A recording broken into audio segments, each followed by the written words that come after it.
Favorite marker mixed with a brush tip? Is it heaven on earth? Well, I don't know if I'd go that far. Today I'll be talking about the Sharpie brush tip. Now I am not like anywhere near the fastest. Like the Pentels that I did last week, I am nowhere near the fastest when it comes to looking at these, but I finally got around to it. I've been testing them for a couple weeks now, and my feelings on them are kinda iffy. I got these off of Amazon. They were $14.50 for the set of 12 colors, and according to the website, they have a larger, flexible tip which allows you to control the line width with the pressure of your hand. Quick drying, fade, and water-resistant ink works permanently on most surfaces. Choose from 12 assorted colors to fuel your creativity. It's basically Sharpie ink. If you don't like the fumes of Sharpies, you're not gonna like these. It's the same fumes, except maybe even more so because these brush pens tend to be a little bit more inky. Colors I love. I love the colors. I love Sharpie colors. I always have. I'm a big Sharpie fan. I am a hoe for Sharpies. The issue I think I take with these is the nib. The flexibility of the nib is a little bit looser than I like. Now it's a big nib. Compare it to a Tombow, which is my favorite to compare it to because it's my favorite brush pen to use. They're actually fairly similar in size, but the Tombow nib is a lot firmer.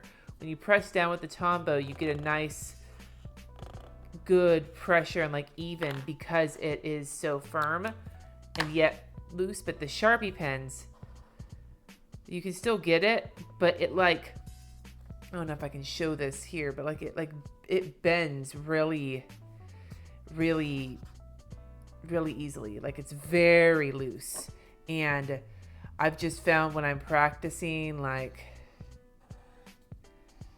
it's hard for me to control where the nib is going when it lays down because it doesn't go predictable. And that could just be because I haven't practiced enough with these. But for my heavy-handedness, I feel like I would love these nibs if they just didn't. And besides, the way they come, like when you look at something like a Tombow, check this out. When you look at something like a Tombow, note that the plastic around the nib is narrow. So when you press down, you're not hitting this plastic spot right here on the paper. But when you're doing with the Sharpie, look at how far out the plastic comes. So when you press it here, the side of the pen hits the paper, and it makes it harder to control kind of where you're lettering, at least for someone like me who tends to have it at like maximum pressure most of the time because of how heavy-handed I am. So that kind of bugs.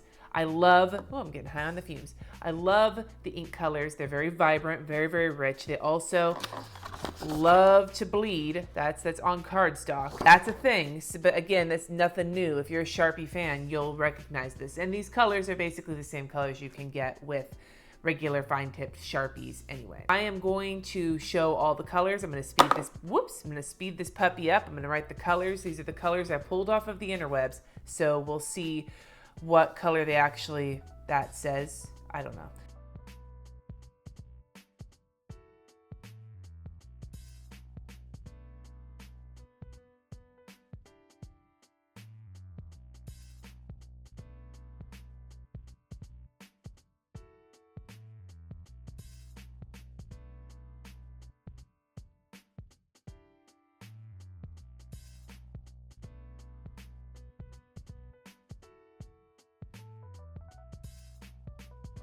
I don't know if it was the fumes or what that made me spell magenta wrong. I don't know.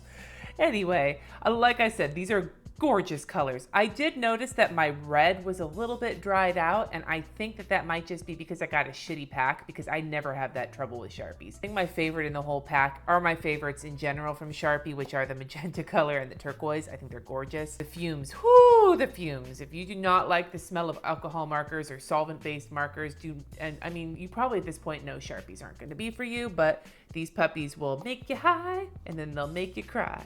I would not give these too enthusiastic thumbs up. I would give them like this kind of thumbs up because of, like I said, this plastic weirdness. But they're fun to play with and the colors are super permanent.